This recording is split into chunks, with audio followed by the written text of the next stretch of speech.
Welcome back to Notre Dame Day 2024. I'm Pete Byrne. In anticipation of a recent lecture on artificial intelligence, Professor Ahmed Abbasi, the Joe and Jane Giovanni Professor of IT Analytics and Operations in the Mendoza College of Business, opted to use AI to help him craft a description for the event. He prompted ChatGPT to write a 100-word description for a talk titled, AI for Social Good, How Do We Get There? The result promised to, quote, illuminate pathways to leverage AI for societal benefit, address pressing social changes, and advance towards a future where AI serves the greater good. Ahmed joins us now. Ahmed, welcome to Notre Dame Day, and thank you for joining us this afternoon. Thanks for having me, Pete. It's a pleasure to be here. Absolutely. So, using ChatGPT to craft the description for your lecture, I thought that was a clever way of showcasing, first of all, just the power of this emerging technology. So was this an accurate overview of the topics that you actually planned to discuss, and did it generate any surprises? Yeah, it's definitely an accurate representation of what my talk is about. And I think it really does a nice job, Pete, of highlighting both the positives and the potential negatives of AI, right? On the positive side, it is probabilistically generating a summary that it thinks humans would generate, right? But on the negative side, it lacks that human character aspect that we like to talk about, right? And so it doesn't really, it's not selective. It's not going to pick and choose what it thinks is important, right? And that's really important to be mindful of. As we think about AI and how AI can be combined with humans, we need to be mindful of it can provide efficiency, but ultimately we really need the human in the loop to kind of make the judgment calls. Sure. So can you give us a little background on AI for the viewers and explain what you mean by the concept of AI for social good? Absolutely. So modern AI has been around a long time. I've been working in the AI space for over 20 years. And when we think about AI right now, it's really, we're talking about machine learning. And machine learning is essentially, can be defined by three things. The algorithms we use to learn, which is how we learn, as well as the data we use and the parameters, right? So the data, you can think of it as our experiences. What are we going to learn from? And the parameters are like the capacity to learn, right? And what we know with AI, what's happened in the last 20 years is because of the proliferation of data and compute, the amount of information out there that we can learn from has gone up exponentially. And our capacity to learn because of compute is now greater than it was in some cases in human beings, right? Because we have hundreds of billions of neurons in the human brain, and the typical AI models now are in the trillions of parameters. So that's sort of the AI side, right?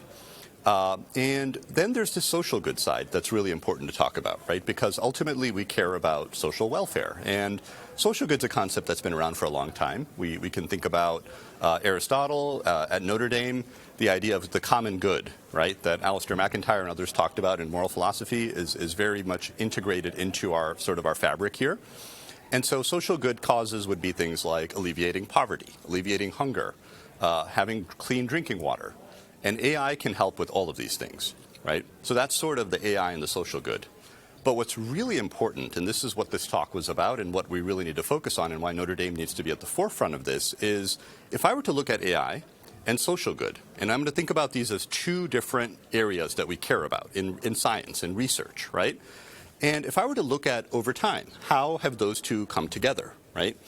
In the last 30 years, one would think that they're getting closer and closer together, right? Because we care about social good. I wore my For Good pin today, which is, I think it was in the talk as well that you showed the clip of. And it turns out they're actually not coming closer together. If you analyze the last 30 years, you analyze science, you analyze what industry is doing, they're actually moving further apart. Interesting. We have less social good focused AI research and products and innovation than we've ever had. And that's something at Notre Dame we're really hoping to change. Well, here at Notre Dame, you direct the analytics PhD program, among other things, and co-direct the Human-Centered Analytics Lab. So given what you just told me, why is Notre Dame the right place for you to pursue this work? Yeah, absolutely. I mean, I think Notre Dame it really embodies the concept of social good. And one of the things we like to do with our program is, in our PhD program and with our research labs, is this idea of a T-shaped scholar. So imagine a T. I'm not calling a timeout here. I'm kind of making a T. So the bottom of the T is these important methods. How do we predict? How do we explain? How do we describe the world, right? Very important. And that's where a lot of universities and a lot of organizations are headed. They're trying to be really good at the base of the T. And we need to be good at that too, and we try to be really good at that. We get world-class students from all over the world that are the best at what they do. But at Notre Dame, we're also really good at the top of the T, right? So the top of the T would be thinking about ethics, thinking about social good, thinking about the philosophy of science, thinking about the broader implications, the unintended consequences, the need for guardrails on our innovations. And that's where we think Notre Dame has an advantage, because this is something we've always thought about here. And others are just now catching up with the Notre Dame view of the world. And so we have a lot of thought leadership to offer. I've got time for one more question for you. Given your work in this field and your expertise, does AI, as it progresses, still surprise you, and does it even intimidate you sometimes? Absolutely. So I've been working in the AI space for over 20 years. And one of the things we often say is that when we were doing research in AI, for the longest time, we focused on the art of the possible and the art of the practical, because it just wasn't clear that we could actually do a lot of the things that we can do now. Mm-hmm. But now we have had to move from the art of the possible and the practical to the art of the valuable and the art of the responsible, right? And so what that means is, how do we think about guardrails? How do we think about making sure we get the good, but without the unintended consequences? And it's really staggering to see how things have changed very quickly. And so that's why we need sort of 21st century programs and research centers like we are trying to develop at Notre Dame to keep pace with AI. That's a fantastic way to put it. Ahmed, thank you so much for your time and for joining us here on Notre Dame Day. I think this is fascinating work that you're doing. Thank you for having me, Pete. It's a pleasure. Absolutely. My pleasure as well. All right, you can catch Ahmed's full lecture, AI for Social Good, How Did We Get There, on the website think.nd.edu.